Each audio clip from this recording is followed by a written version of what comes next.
There we go. We're back recording. Episode 7, Silly Goose Gang podcast coming in.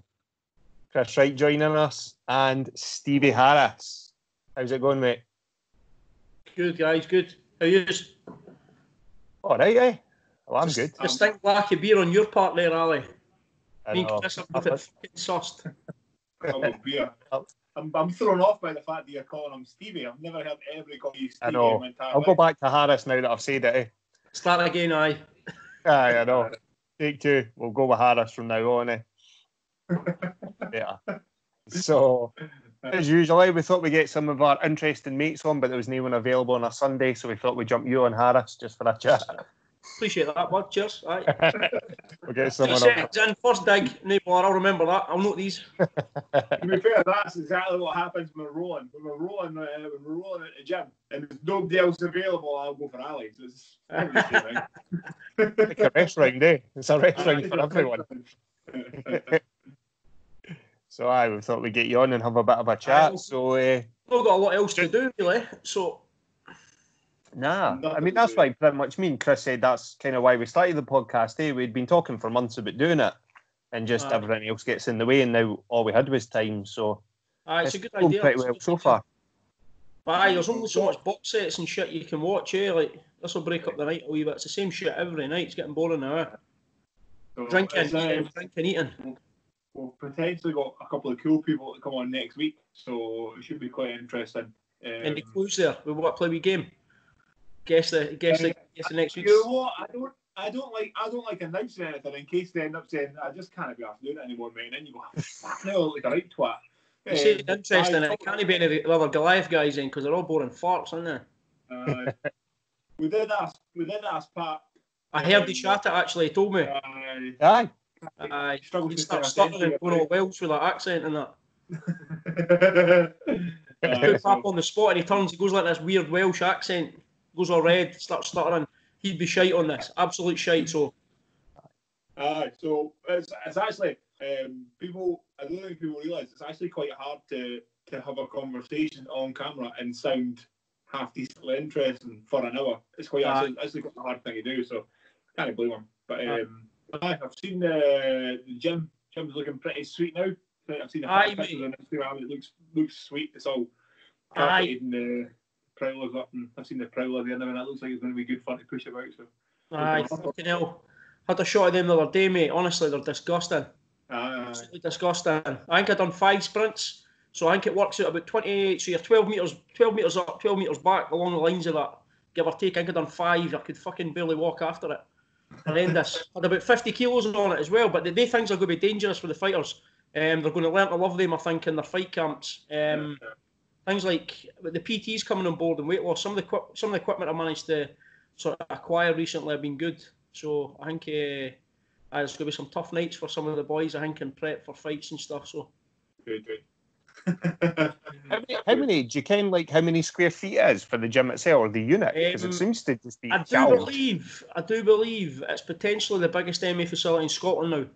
Didn't 100% quote me on that, but it's 6,500 square foot. I think the closest is about 5.5. I've yet to find out up in Aberdeen Combat Centre. I believe they've got a big place, but I'll need to look into that. But I do believe we're no far off having the biggest facility now in Scotland for MMA. Again, didn't quote me on that, but we're up there. So. Yeah, we've quoted you now because you've said it on camera. So technically speaking, you're quoted. Well, that's the thing is, like Chris, you'll know you've been in. Farley, I think you've been in as well, but you'll see that the videos and the pictures are deceiving. Like once you're in, the pictures didn't do the place justice. It's fucking huge. And then obviously we've got the rooms through the back, the internal rooms, the kitchen, the lounge, the sauna room, Reese's clinic, which is RCS pain management. He's got a woman working for him. We've got a spare room, big reception area, a sparring room. I mean, the place is massive, but the videos I take are just to the max. I mean, that's maybe a third of the place. They're saying that you no longer have a spare room. It's a podcast room. Right now, it looks like the backroom castings. It's just a black couch in a white room. That could be a money maker there. That could indeed be. So what got you into the MMA and stuff, Harris? Because you were a footballer growing up, eh? I played pro for I was about, well, I don't know if I was 11, but I was at the Pars for I was 11. I think to about 19. But I'd done a bit of Thai boxing with Kenny Burnett. I think I must have been, how long ago now? Maybe about 15 years ago now. And that got me all hooked up into it. But I've always been a massive fan of like MMA and stuff, like Randy Couture. He was like the first big name I remember in the UFC, watching him, just this big badass bald fucker smashing everybody, I thought it was amazing. But growing up, obviously a fan of boxing like everybody else, Mike Tyson and so on. I was a wee bit naughty in the streets as well, getting in trouble and fighting at school, and it's just one of these things, everybody's got their way in, but everybody enjoys watching a good scrap. I think that was my thing. So the football, I kind of fell out of love with football. Slowly but surely, I don't know. I really don't know. I don't have an answer why. I still love football, but I just at the time when I was playing pro, I wasn't really interested. I wasn't into it really. There was a big switch over at one point at East End Park when I was at the Pars, where the current coaches left, new coaches came in, and I was injured at the time. I'd done ligaments in my right foot, actually at school, playing five-a-side. So that's the first time the coaches potentially could hear that, because apparently I fell off a curb and done it. So I would have got an absolute shit playing five-a-side with my mates. But I got a big injury, and that was the start of the downfall with the football. Ended up just stuck in the changing room doing weight sessions, could barely do much.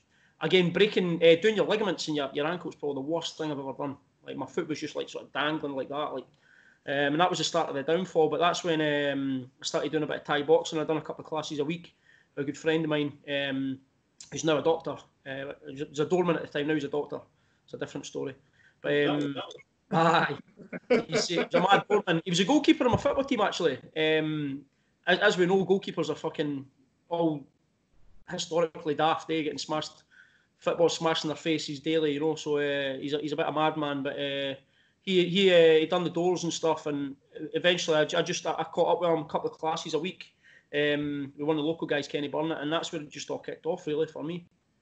That was the start of where we are now. Yeah. What was it? What did you do in terms of Thai? Did you fought a Thai? No, I never fought Thai, but I just done a bit of training. It was at I don't know if you know the wee place in Cowden Beef. It's just off Broad Street. But I think it's getting demolished actually at the moment. It's across from that cost cutter shop halfway along Broad Street before you get to High Street. There's a wee left up there. It's that. It was in there. It was Kenny Burnett, and I remember the first time I went. He had his wee missus, Angela. Now this wee woman's about 5'4" or something. First night, me and my mate goes in, and Kenny goes, right, you're training with Angela. Mate, she fucking leathered me. No even pads, nothing. Put the gloves on, put the shinnies on. Let's go. Fucking leathered me. Absolutely smashed my guts in. So I didn't go back for about a month, but then I kind of thought, fuck this, I'll show them sort of thing, So I ended up going back, and it was just the start of me going from Thai to kickboxing, because at the time when I was training Thai, I wasn't driving. I was pretty young. I wasn't driving, but then I got caught up in kickboxing sessions. I wasn't bad at it, I preferred the fitness side of it, but football at the time was the be all and end all for me. So it was just a wee bit of training here and there, and that was the start of kind of kicking me on with it, Nice. But again, you can imagine coming in with black eyes and dead legs and that, and having to play, having to train every day. It wasn't really good. A good idea for me at the time. Because I was playing at quite a high level at the time. It was back in the days when Dunfermline were kind of sitting like third, fourth in the Premier League, and there was a lot of competition. There were a lot of solid players. I mean, the team up there now are nowhere near as good as what our youth team were back in the day. But I done a wee bit extra training at the time, and that was it. Really, I couldn't really afford to be going in with, fuck legs, dead legs, fuck toes. You know what I mean? I believe it or not, I actually got more injuries playing football than Thai boxing. I lost teeth playing football and everything. The gentle sport, football is fucking full of idiots. It'll fly into it. So when did you jump? When did you start Goliath then? Because I've been coming for probably close to 3 years now, but it definitely was around a good couple of years before that, What's mad, mate? I didn't even start Goliath. It just happened, It's just a weird situation when I look back, and I talk to me and Jim. We have a few beers now and again, and we just think to ourselves, how the fuck did this happen? I mean, we were at we'll no use the guy's name. He's he got done for a few things, didn't he? His gym shut down, but we'll leave his name out of it. Me and Jim were there. There's a few other guys like Dylan McGregor back in the day. We had like William Clouston, like wee Danny, some of the younger kids, Billy, a few other wee guys. So it basically started off with me and Jim. We rented out my mate's Mrs. dance studio in the Fountain. So that was the kind of had the bar in it, had the big fucking bar sticking out. Missed a trick there, by the way. Could have put a new bar in the new place. Drunken brawls. Nah, we took that place on for just a couple of hours a week, really. Just did a bit of pad work and kind of train away. And I mean, I think 2 months went by, and then there went from 2 to 4 to 8 to 10.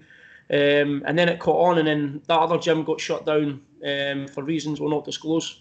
No need to give this prick any more advertising his name, you know what I mean? But that gym shut down, and all of a sudden, I mean, there was 8 years to fucking 30 of us, and then there was a demand for the more space. So what I done was I took the lease off the lassie's hands, and then she rented it off me.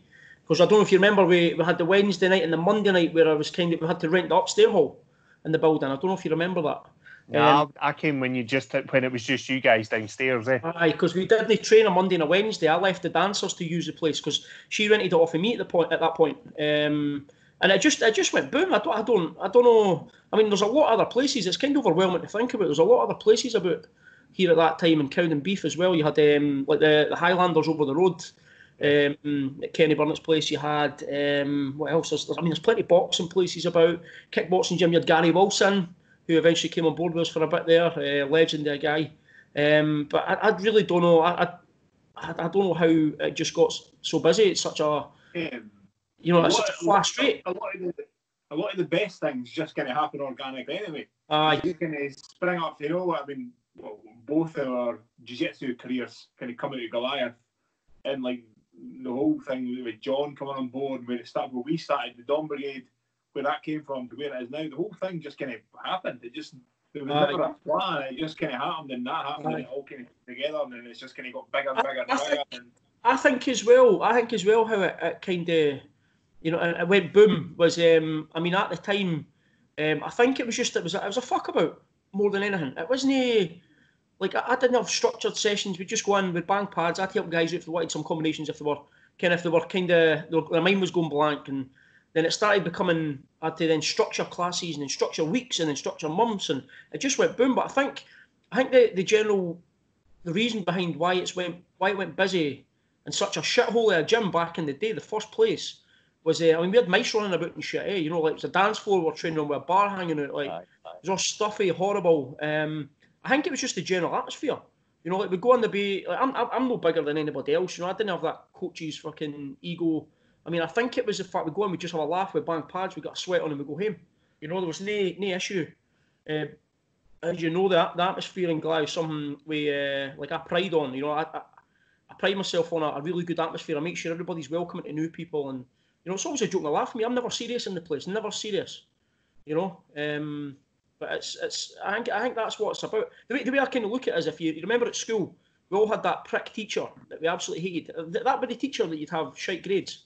We also had that other teacher that you'd be able to talk to about anything. They'd be the teachers and they'd be the classes you feel comfortable. You feel comfortable in that class, you do better, you progress faster, in a comfortable environment. I think that's the kind of approach I've took to Goliath is, if you're comfortable in the gym, you learn quicker, you progress faster. And I think, Chris, you can back me up on this. Probably been a few boxing gyms your time where you walk in, guys are sizing you up and down, looking you up and down. Yeah. I mean, it kind of puts you feel awkward, and you do push yourself, but you're still uncomfortable. And if you're uncomfortable in the gym, I personally feel like you're not going to get 100% effort and progression out of your session. So I think we provide a great atmosphere at Goliath where guys can come in and feel comfortable instantly as you walk through the door. Nobody's sizing you up, nobody's eyeing you up. We've had a few dickheads come in the gym, puffing their chests out, walking about like this, and there's been times I say, right, listen, mate, you're going to act like that, you go, simple as that, this is the gym for you, as nice as possible. And the people end up leaving, or they get humbled and become better fighters for it, or better martial arts. So I think that's a big player with Goliath. I think the fact that we create a really good atmosphere that's comfortable for women, children, guys of various backgrounds, I think that's a massive reason why the 3 years will progress so fast. Yeah. There is I don't think I've met anybody in Goliath that's been a prick, to be honest with you. I've only ever met one. Plenty of idiots, no many pricks. Plenty of idiots, but no many pricks. Aye. Plenty of idiots, aye. I've only ever met one person in jiu-jitsu that I didn't like. I won't mention his name either. He was a dick. But boxing, there was a lot of that in boxing. You go into a gym, people would look at you, and I still got my pink gloves, my pink bag gloves. Aye. People would look at you because you had pink gloves on in jiu-jitsu. They would stare at you. Aye, no fucks given, eh? Aye. Oh, cool. But aye, there was a lot of that. There was a lot of that in boxing. I don't know if it's Thai or kickboxing, but there was a lot of that in boxing. Mate, I tell you what, mate. Almost every gym I've walked in, you know, you're never 100% comfortable. Guys looking you up and down, sizing you up. It's just the nature of the sport. It's a male dominant sport, you know, testosterone, all that shit. And I think it's part of the game. But I think we don't have that at Goliath, and I think that's why we're so busy. You know, there's no nonsense. There's nonsense, but there's no sort of hierarchy. There's no people looking up and down. You know, different people, different shapes, different sizes. I mean, if you look at how many women we have coming in the... I mean, Ali goes. Exactly. Oh. Alice dropped it. Oh. Still there, Alice? He's definitely frozen there, isn't he? That's a good picture, eh? Screenshot that one, like. I think you can screenshot that. That's quite funny. This is all good. We've never had this before. What do we do? Is this like Radio 1? Track that you go to. It's like a default song to go to. Just have start singing along. Woo! Until we come back. Should we go to our adverts? I'm here to talk to you about snow blindness and kids. Dude, we just keep talking until he comes back. I don't know if we'll need to add him back in. I'll see if I can add him back in. It looks like he's watching Pornhub. I know. It's definitely not a good look.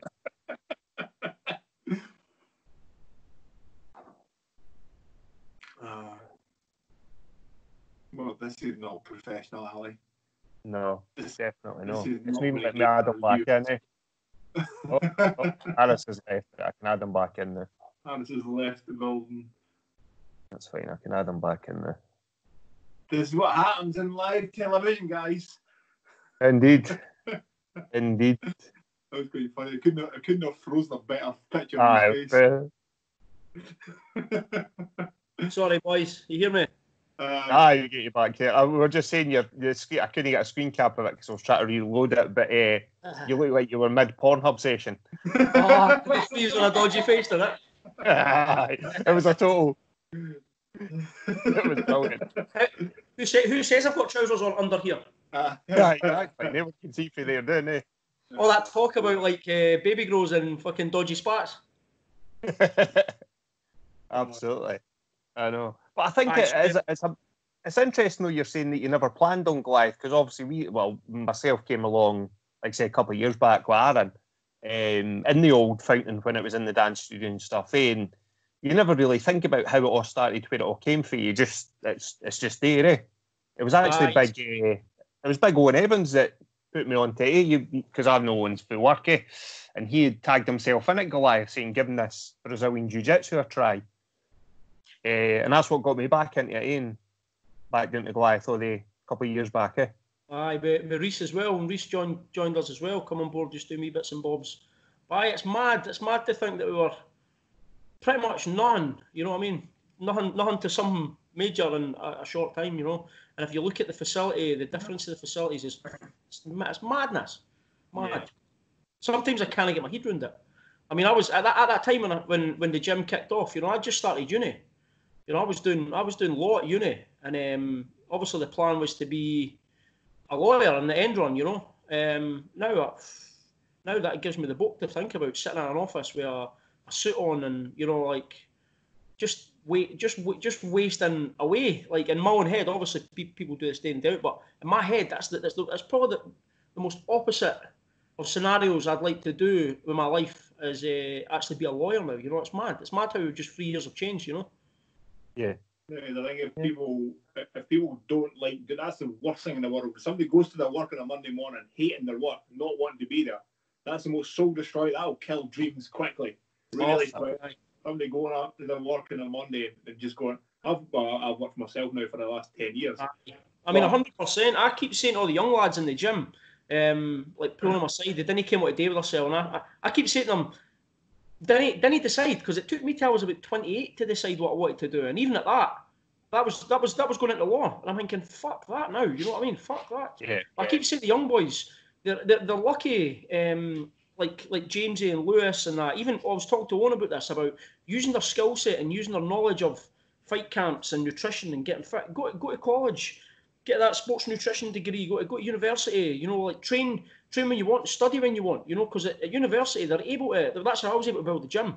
Because I done all my work around when I wanted to train and when I didn't want to train. You know, so I was saying to young lads, they're lucky now. They're not paying mortgages. They're not paying bills. You know, like adults have to. You know, they're lucky at the moment. They don't realise that they can go away to college and have to worry about their rent getting paid, and they can gain skills that they can use as they progress as fighters. Because in the long run, when they end up, I don't know, blue, purple, brown, black belts, whatever, in jiu-jitsu, 10 wins under their belt, they could be doing one-on-ones, working at their own hours, you know. And I keep trying to push the young lads into that route. Whereas, I mean, some of them talking about things like going working in shops and labouring, and that's great, but look beyond that. You know, look beyond that. Because the young lads in the gym there, they get themselves to college and stuff. They're very welcome to use the gym and build their own client base, and you know that's what it's there for. So I kind of feel like I'm in a privileged position where I didn't have any of that stuff, and I feel like it's a great opportunity for these lads to get themselves to college, just get their head down for a few years, realise that they're lucky they don't have to pay fucking bills like us adults, you know, and have a bit of fun, train hard, you know, keep fit, keep pushing, you know. And I come across to these young lads as like I'm nagging them, but they really don't fucking have a clue, do they? You know how lucky they are. Youth is wasted on the young, as they say. Oh, mate. Like I say, there's no pricks in the gyms, but there's plenty of fucking idiots. And I don't know why half these young lads who don't have jobs, why they don't go to John Sessions at 7 a.m, you know, get up. I know it's hard for them. They've been up playing COD all night or whatever. But, I mean, they can go back to their bed and stuff. They don't have to go to work like you guys. You guys make the sessions and have to go to work, you know. These young lads, I mean, they've got 10, 15 years on us. Imagine how good they'll be in 10, 15 years if they grafted, they put themselves in the gym every day, kept fit, kept active, you know. And that's my nagging to them. I'm constantly at them for this, you know. And it's the pain of my life trying to. I mean, you see some of the young guys coming to the gym. There's some phenomenal talent there. Then they let themselves go for a month after a fight. They understand, you know, take a couple of nights off, a week off, whatever. But they just go mad. They let themselves go. They didn't train for a month, then they've got to start all over again, you know. And I keep saying to them, stay active. And in recent times, Lewis, he's kept very active. I think he's had a couple of fights this year already, and he's in training the day of his fight. He's in training the day after his fight, you know. And that's how you're going to gain experience, and that's how he's going to get better, you know. Same way young James and Robbie. The most important thing for a young fighter, a novice fighter, is just fighting. Is just keeping and going, keeping. I mean, it's keeping going, just keeping and doing it. The best way I was told, it's like an apprenticeship. You know what I mean? Just keep at it. There's aspects of it. There's times you won't like it. There's times you will like it. There's times you'll have success. There'll be tears. There'll be sweat. There'll be blood. They've just got to keep at it, because right now, a lot of the young lads are worrying about having this immaculate, like 100% record, and it's and amateur MMA doesn't happen. You know, it doesn't happen. You've got to get those loses to progress. You know, and if you look at the likes of Arj, Pat, Robbie, I mean, lost their first fights, and the difference in their progression within 6 months from losing the first fight is phenomenal. I mean, especially looking at Pat, like his first fight, he didn't do anything wrong. It was just kind of caught off guard with a lot of things like cage wrestling, coming from a striking background. You know, it was a phenomenal first fight he had it on top. It's a big show. He come back and he just smashed wrestling, jiu-jitsu. Now you see the progression of Pat. For the lightest fight in the gym, he's one of the hardest rolls, one of the hardest wrestles. You know what I mean? And it's the mindset, you know, to come back and say, you know, fuck this. You've got to have that mindset. And that's the one thing with a fighter you cannot put into a fighter. You can't give a fighter that mentality. If you've got it, Robbie they Park. get beat, and they come back, that's when you know somebody's got it. If somebody Robbie gets a defeat, Park has got that in abundance. We Robbie. Do you know what I mean? That's when you'll see somebody. When somebody gets a bad defeat, when they maybe not a hiding, but they get massively outclassed. To come back from that, to get back into the gym, is something that tells you a lot about somebody's character, and it realises, this is what I've done wrong. This is where I have to correct it. That's when you know you've got a fighter on your hands, because that's a hard thing to do. I mean, I look at young Robbie. I think he lost his first 3, and every single fight he had was an absolute war. You know, there wasn't much between the win or the loss. You know what I mean? Fight anybody, anywhere, anytime. Trains hard, comes in, grass. You never hear him moaning. You know, you see the progression in Robbie, but I think he lost maybe his first 2 and then he won one, or his first 3 and then won one. I can't remember, but the fact that he lost, and they were very, very tight decisions. Wars as well. The boy puts graft in his fights, you know. And you see the progression in Robbie. He's a horrible role. His top pressure's horrendous, and then his stand up as well. He's getting a lot better. You know, he's coming forward. He's going back. He's moving. Whereas before he was just there to brawl and scrap. But he's learning so much. And again, he's a young lad like Lewis and Jamesy and that as well. That just the opportunities these young lads have got, if they can get into that right mindset, these guys can be phenomenal. You know, and the way MMA is going now, they can really make a career for themselves. You know, a good life for themselves. What we were saying to Ian Mackey when Ian Mackey was on, he went to the Olympics, 2 Olympics actually. I was saying to Ian at that point was, see if you can get the kids, like those boys' ages, and to say to them, listen, you can really do something. You actually can do something here if you're willing to not have a beer on a Sunday night. If you're willing to get up at 6 o'clock in the morning and run, you've got to put a graft in, you're going to miss birthdays and weddings and anniversaries and all that. You're going to have to miss all that stuff and really put the graft in. You actually can go and do something. You can make money doing this. It's trying to get them to understand that. That's the difficult part, because they all want to be 18-year-old boys and go out to dancing in the pubs and chase women, and that's what we want to do. If you can get them around that, it's a Scottish mentality, isn't it? Aye, the birds and the booze, eh? Killed so many careers in so many sports, let alone the fight game. Birds, booze and fighting, but it's usually booze fueled, isn't it? Kind of what these young boys are, if they could get off the booze and get in the gyms. I mean, I think again with the Scottish mentality is just that grit, determination, that that will to not be beaten. I think Scottish MMA is going to be massive soon. There's going to be a lot of big fighters coming out of Scotland. But again, if a lot of them can surpass this, like, let's go out and get blutered, drugs, drink, clubs, women, you know, obviously everybody's going to do a bit of that, but it's whether they can kind of, you know, keep that tight, you know, as opposed to going mad on it 3 days in the trot, or, you know, just get back into the gym, you know, have your beers, have your night out and get back into the gym. I think that's the hardest part for young Scottish fighters now. Yeah, definitely. I think, as you say, it's one of those, almost a Scottish curse, isn't it? In so many things where they want to go down that path rather than sticking in with the hard work, eh? Yeah, aye. And it's frustrating. It's totally spot on what you're saying, Harris. It's frustrating talking as like, well, I'm 42 nearly, so, you know, and you're saying to these young guys, you know, if you do this, if you do that, but you also remember maybe what it was like to be 16, 17, 18, 19 and having a, inverted commas, an old boy talking to you, eh? And they're like, aye, what do you ken though, mate? Eh? What do you, you're old. You didn't get it. Aye. But all you can do is keep doing what we're doing, eh? I think so, mate. I think it's slowly rubbing off, what we're doing. I mean, even some of the older fighters who are still relatively new to the game, like Pap and Owen and that as well. I mean, these guys are great for the younger lads, because especially Pap and Owen, they've got their head in the game. You know, they're continuously pushing and striving to be better. You know, so I think just the whole setup at Goliath, everybody's got the different sort of levels with age and stuff. I think it just everybody rubs off with each other, and I think the fact that the young lads as well are so good, they're pushing the older boys as well. You know, so the older boys know they're no safe. They've got to keep pushing. Nobody wants to get the shit kicked out of them by a young laddie. You know what I mean? Yeah. No, definitely no. Especially because all we ever do is Jimmy as well. Old Jimmy, yeah. Aye, 100%. Fuck these young cunts. That's what Jim says. All these young cunts, just as old as the wee idiot you're rolling with. That's what he says. Oh, Jim, you always got a kick in the head of Jim. And an elbow or something. You always got an elbow to take or something. He doesn't mean it. He just kicks you in the head. Okay, what it is? It's the palm to the nose, like this, and the fish hooks. He fish hooks you and everything. I've rolled him before, and you're kind of going at your side, just playing on me. You're like, I'll just take it easy on this guy. He's grabbing your fingers. What are you doing? Aye, he'll mend anybody that robs his pension. Aye, it'll be in the local paper, eh? Armbar choked booted in the face.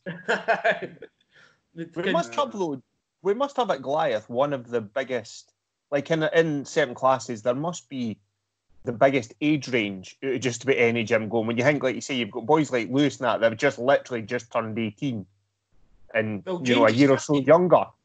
Okay, James is 15. Aye, and then you go all the way up to Jim, who's, let's just say he's over 40, eh? Aye. In case he's watching. He was over 40. He was over 40 in the 90s. What are you talking about? He's over 40 in the 80s. He's fucking older than Wood. Aye. There must be a 50-year. Must be a 50-year almost age range. Do you know what I mean? I think they're not far off it. Think about it. What's John? John's 53, 52, 53. Oh, shh. I wouldn't go chucking John's age about, mate. You'll be for it. Still leathers. Yeah, still leathers. I know. But no, the thing is what a lot of people don't realise. See, like we've got a lot of kids here between sort of 10 and 14. Phenomenal potential in them as well. Again, it's keeping them on the straight and narrow. But it's not just sort of your adult fighters and then your sort of 14 to 18-year-old fighters. There's another level below them that are coming through, and you'll probably see them in some of the classes. Like I invite all the ones who can behave and who can train hard enough into some of the adults classes just to bang pads in the corner or just watch and see how the adults train. And you see the difference in them when they train with adults. It's like they step their game right up. They try harder, they work harder. So that's only going to benefit them as well, in the long run. But there is another level to Goliath. It's not just 14. It's below 10-year-olds. There's 10, 12 really solid young kids here that are, they're coming out of sort of football backgrounds and active sporty backgrounds. So they're fit, they're ready to go, they're training every night, doing various activities. And they're actually giving up a lot of activities to train more at Goliath. So I'm having to then bring them into some of the sort of more basic sessions, the beginner sessions or the pad sessions and things like that. They can just train in the corner because the demand for these young lads that want to train more and more, there's a massive demand for that. So again, 4 or 5 years down the line, these young lads are going to be coming through again. So there is levels to the progression of the guys in Goliath as well. And it's mad. I mean, to see the level of the amount of women coming into the place as well. You look at Bethan. Crazy game she's got. But she's still young. She thinks she's 19, I think. And it's crazy to think that she's been with us the whole time. Third dan black belt karate. She's now coming into jiu-jitsu. Probably the best kicker in the gym by a mile. The best kicks in the gym by a mile. So I mean, there is a massive variety of people coming into the place. Yeah. So, even within the jiu-jitsu class, we've got Tanner that drops in and out, and obviously Otzi that trains pretty consistently, and you can see the difference. Otzi coming in from level zero, literally didn't know anything, to the point where she can hold her own in live roles. Do you know what I mean? You notice as well, she's kind of passing a little bits of knowledge she knows now down to some of the girls who are coming in. I mean, like Claire that comes in there and stuff. Like there's other randoms and stuff. Come and go. She's able to pass that knowledge down, but it also comes back to the atmosphere of the place. Making people comfortable in classes at all times. There's no hierarchy. There's no atmosphere. So, and it's all jokes and fun, isn't it? So, best sport in the world. Aye, definitely. And the gym's been tremendous. Do you know what I mean? And then, as I said, to see it travelling from, as I say, at the fountain into that first unit, into the double unit, and now to where it is, where unfortunately nobody able to train because of this coronavirus. But once it all opens back up again, we were saying it's going to be like Christmas times 100. Do you know what I mean? In terms of boys and girls getting back into the gym, because everyone's going to be choking for it. It's not just been, 3 or 4 days off or 2 weeks even. People take the full 2 weeks at Christmas. Aye. We're going to be chomping at the bit to get back. We're already chomping at the bit to get back.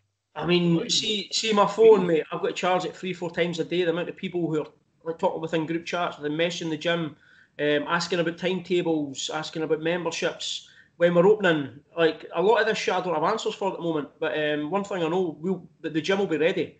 I mean, I just knocked a massive room down the other day and it's all painted, ready to go. I'm going to put bags right down the whole wall. So when we do finally open, it'll be a safer area to train. I mean, I reckon we'll have 12 to 15 heavy bags down that whole wall.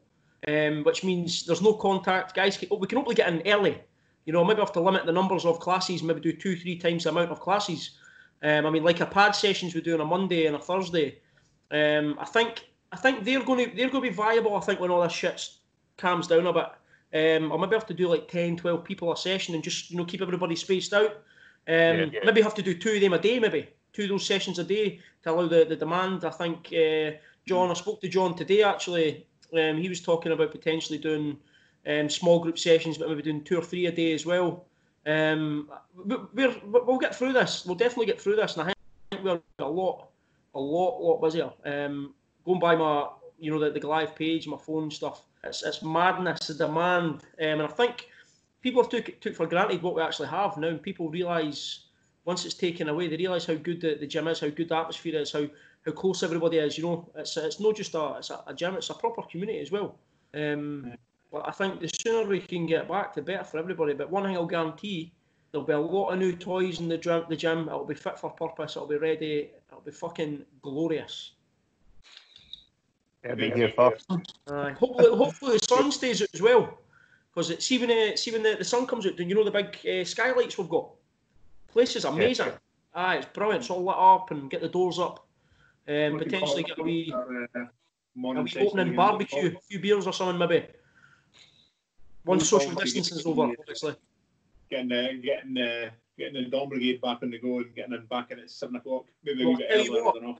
Tell you what, you've got a cosy wee room there now for the morning guys. Like the room, that's right. Yeah. It's sparring room, morning jiu-jitsu room, but it's looking good. It's not the finished article now. I want to get the custom canvases done again up the walls and kind of similar to the main mat, but black, if that makes sense. So it's easier to keep clean because I've fucked up getting them white. Fucking Jesus. Oh man, you see every mark on them, but I suppose it's just more encouragement to get them cleaned sort of twice a day. But the jits room is going to be all set up hopefully by the time the gym opens back up, and you guys have got radiators and shit in there. It'll be nice and cosy for you. So that's a wee hidden gem. The thing is, now that we've had this coronavirus, we're going to have to make sure that we clean the mats maybe twice a day.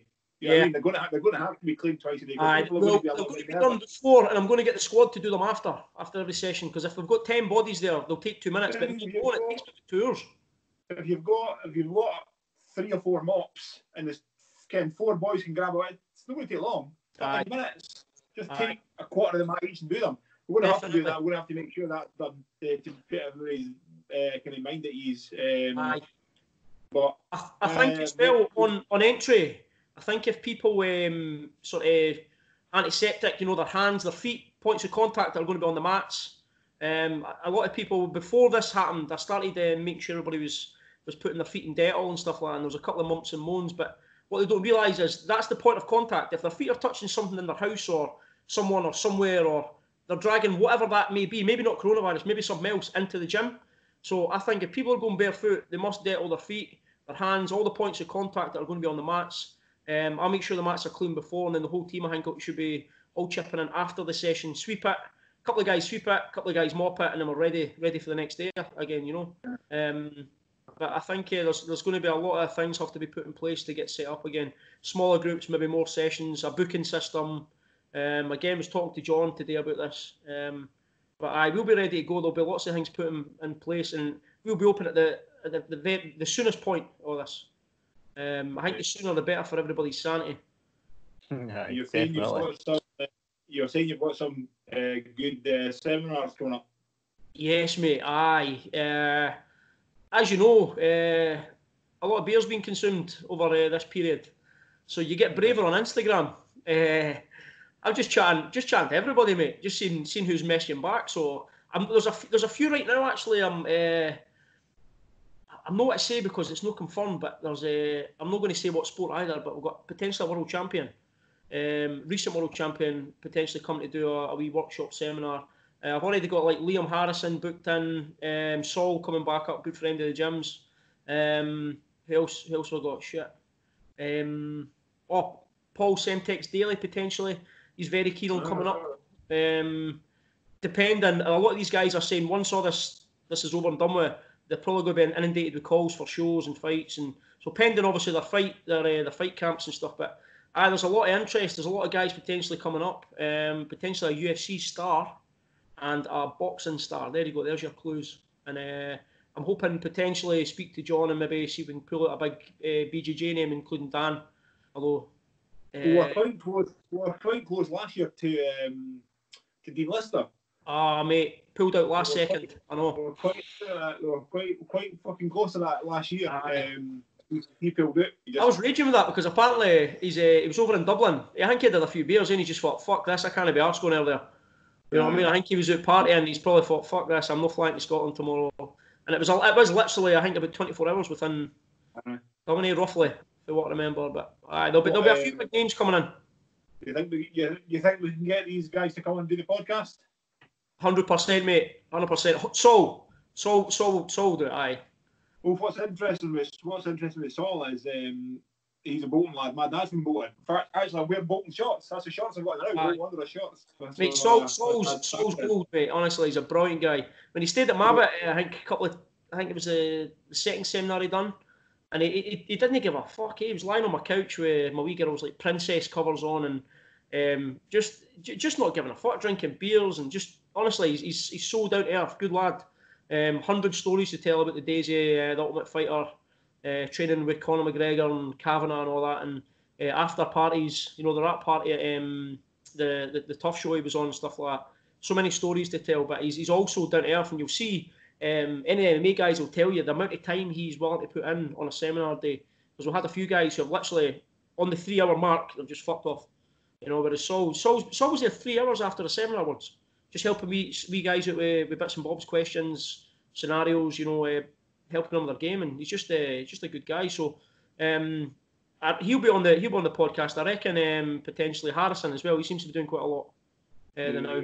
What the idea was, I spoke to Ali, was if we could do, well, I've got a Zoom recorder, so we could do face-to-face stuff. So if we can get a room that you can just set up in briefly and have some fun, possibly what we could do is at some point do our own Goliath kind of fight companion stuff. Watch the big fight, you know, Joshua fights, and then you know, Fury Wilder fight again. The big UFC cards in Britain, big, you know, Stills fight and whatever.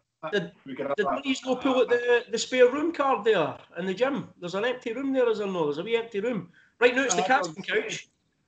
The casting couch, aye. If we can get that set up as a podcast room, if we can get that set up as the podcast room, and then, like I say, take maybe 3 years and maybe add in another person every now and again for a fight companion style podcast to watch the big UFC cards in Britain, Ireland, Bellator card. That'd be good fun, I think. I think it's a good crack, eh? Well, in the gym lounge, you know, the kitchen bit, they've got the big couch area there as well. The tables can work out in there as well. There'll be a TV up on that table, again, for like parents, and a PlayStation up there for breaking time and stuff. But we could potentially use that area as well. So what you could do is you could like, essentially audition off the spot for the fight companion. So you could have like the trainer of the week, or the trainer of the month leading up to that fight. Like there's going to be this date. Whoever's trained best consistently, do you want to come do the fight companion? It's like a wee bonus for everybody. Train harder, come and do the fight. You know what I mean? Come and do that with us and have a laugh. Watch some fights and have a couple of beers.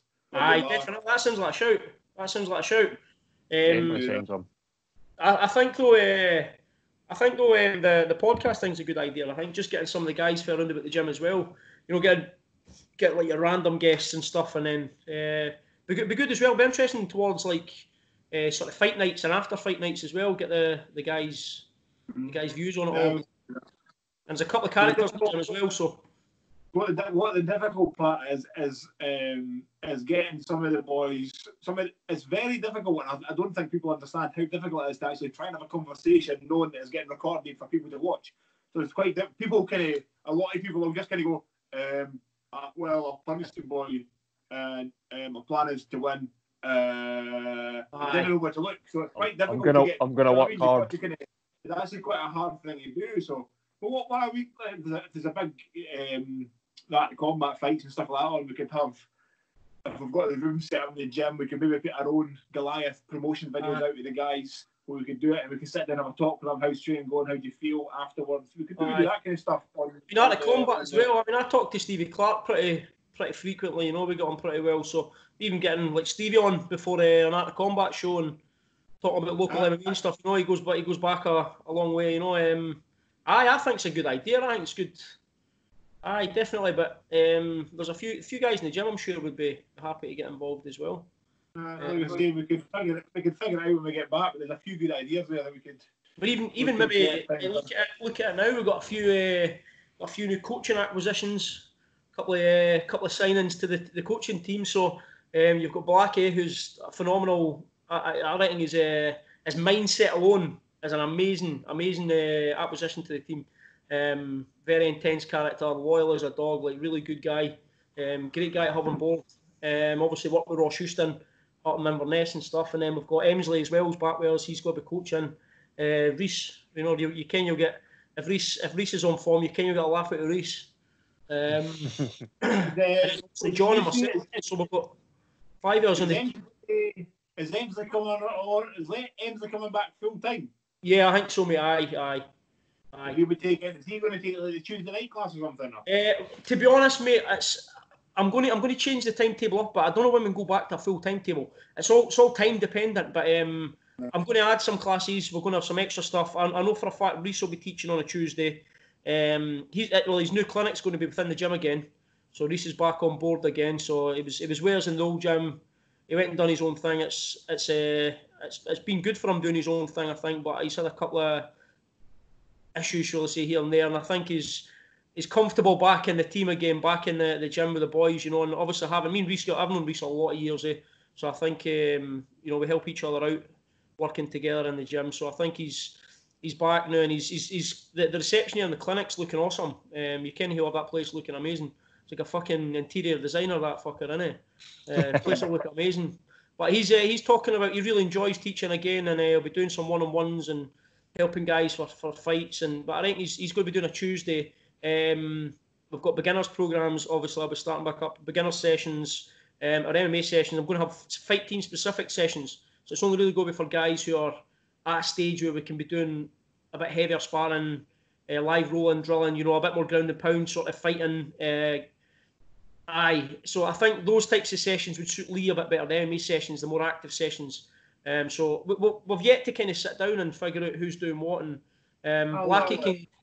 Blackie's also doing a bit of wrestling and that, and strength conditioning. But their time's pretty much with family and work, you know, pending, you know. I'll eventually do some coaching. Once I become a purple belt, I'll do some coaching down the line, definitely. But I feel like I should be a purple belt. Yeah. I think I need to learn some more stuff, but I'll do some coaching down the line once I've. Aye, I mean, I think as well, everybody.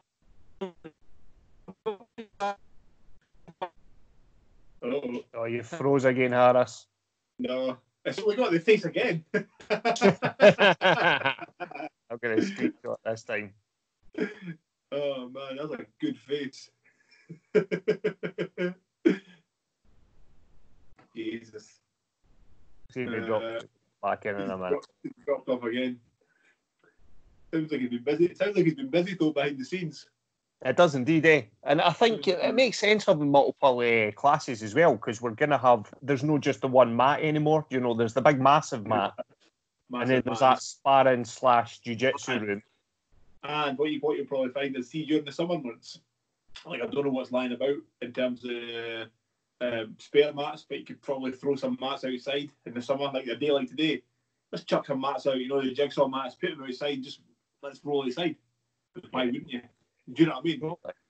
Yeah, and it gives you an area to move outside as well for like strength conditioning and stuff. Like we're talking about the people that are obviously on the grass. Do your sprints and stuff outside, be cool outside. How are we doing on time? That's just hit 50 minutes. Oh, we've just hit 50 minutes. You'll get Harris back in.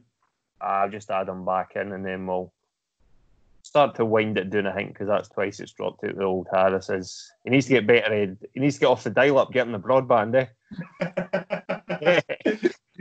He must have left his Wi-Fi in the old gym. He must have done. If it lets us back in. Sorry, boys, the Wi-Fi's been a bit of...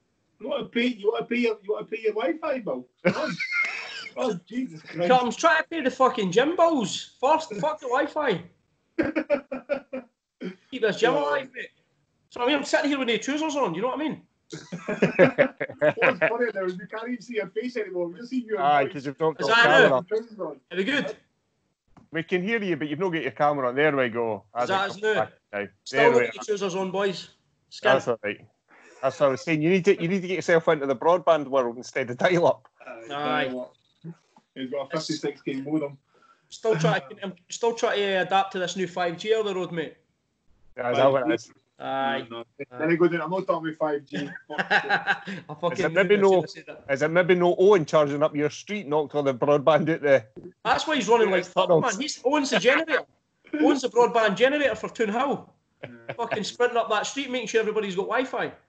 Honestly, one of the funniest things I've seen in the last couple of weeks is him running like he'd stole something. Oh mate, I was pissing myself, right? I was sitting on my bed, so I've got like a on my bed, I've put like a beanbag on top of it, so I'm at the height of the tail to play FIFA. I swear to God, mate, looks at the window, Owen's just like whoosh, straight past.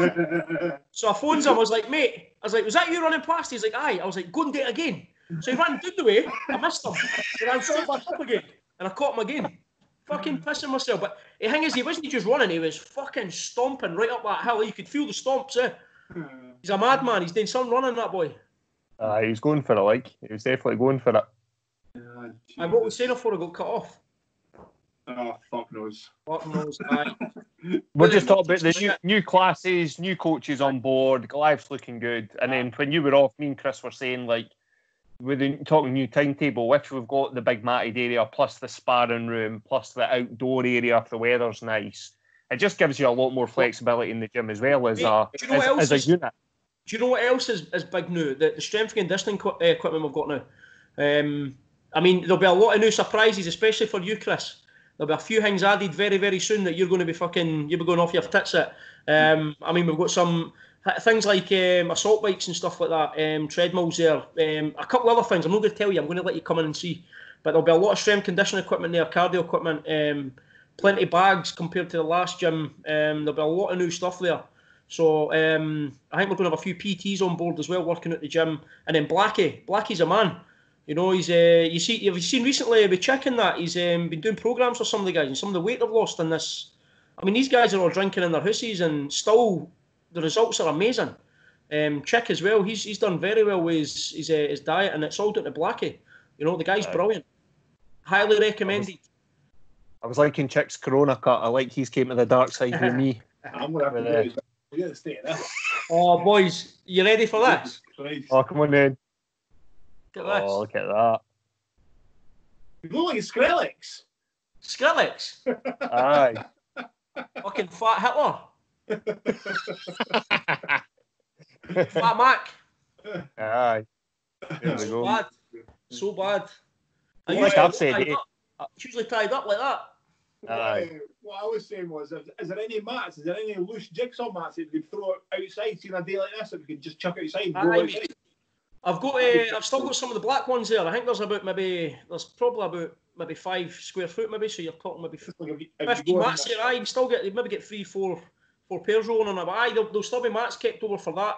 I'm in the process as well, getting a couple of more crash mats as well, so we do throws and stuff. What I'm quite excited for is the rest of the year. Now, all the events I was going to do, sort of running and triathlons and all these kind of things, are all cancelled. So if there's going to be an ADCC in Manchester in like December again, and it's possible to go, I'm just going to put everything towards that now at the end of the year and just train like a madman for that. Very confident.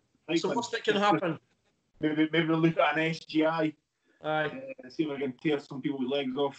And what's the worst that can happen, mate? It's you lose, you get better, don't you? So I keep saying all these guys, the Jits guys, the more you compete, the better you're going to get. So, but I mean, 100%. I can imagine if you've not got other things on, mate, you'll be smashing that.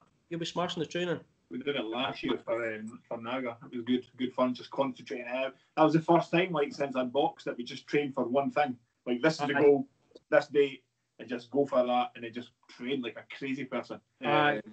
So it'd be quite cool to do that again. You never know if we can organise a show, even if we can organise a show for the end of the year. Maybe think about a fight or something. We'll see what happens. Tell you what, I wouldn't mind. That'd be another thing I wouldn't mind getting my head into is maybe like a Goliath promotions, like have an MMA show or something eventually. But the big thing to know is let's get back, create animals again, and back to normality. But a show, that's a shout. It's a very good shout. But we've got you know, Sai. Sai's been an amazing hand throughout all the coronavirus. You know, he's been doing all the woodwork in the gym, and the place wouldn't look anywhere near like it does without Sai. But he hosts club nights and stuff like that, so it'll be a very good hand looking into him, potentially helping us promote a show. And if you've done a show properly, with somebody who, like, it doesn't matter what you promote. If you know how to promote an event properly, you know how to promote something. It doesn't matter if it's a table tennis tournament, a club night, or a fight night. If you can promote something, you can promote something. So if you got it set up properly, done it right, you can make a really good event. You know what I mean? Maybe he set up the casting couch first, a smaller event. But if you got it done right, do you know what I mean? And then even like they're doing some of these like, you know, if they've got like a jiu-jitsu super match, like in there as well. You know, if Dan's back at the time and there's a fight on, you could say, let's try and get him a big fight.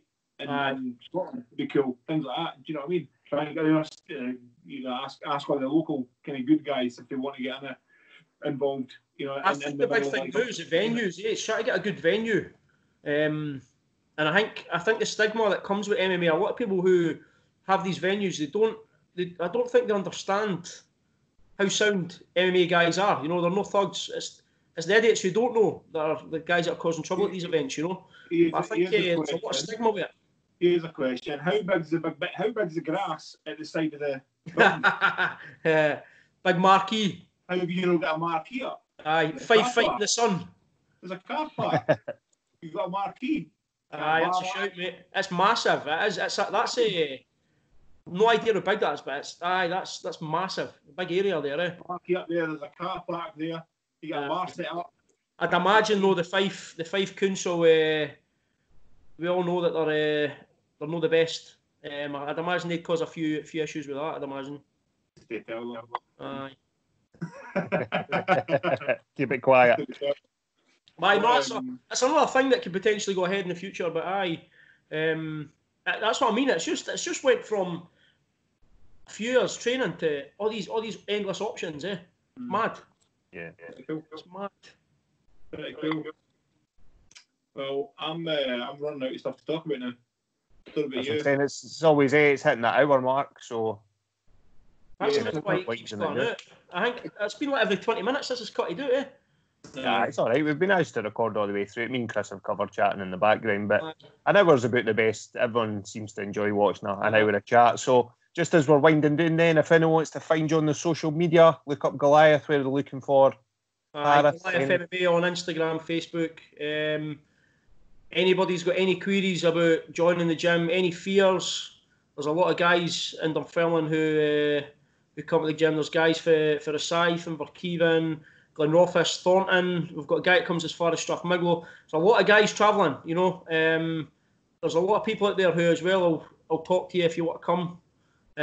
Guys who'll back the gym up. If you see somebody tagging that they're in at the gym, trust me, it's the best place to come and train. Best atmosphere, massive coaching team, great guys, great facility. There's probably no better facility now about. So, join the team, I think. Let's get back in, eh? Let's get back in. I know. Can't wait to get back and get heel hooked by Chris. Aye. Fucking hell. Aye, that's got to be the goal this year, eh? Is get a bit more jiu-jitsu in. The gym consumes you, man. It fucking does. Like, I need to set myself some goals, eh? I just, if it's no sitting getting messages on your phone, it's got a big team here and go down to ADCC. That's going to be a thing. December. I'd imagine like Boots and Jamie and Rawson, that would all be keen. Arj, Pap, no doubt. Go down, train. Aye, definitely. Everybody each other. Let's go. Be good to maybe try and time one of these comps, maybe if Dan's back as well. I think he'll be back at some point when it suits, like when he can travel, he'll be back. He's going to have to go back to China at some point when he's allowed to. So he doesn't really know, to be honest with you, but we'll see what happens. Dan needs to just get back to Dunfermline and settle down again. Teaching at Goliath. Dan will never settle down. No. Globetrotter, isn't he? Globetrotter by name.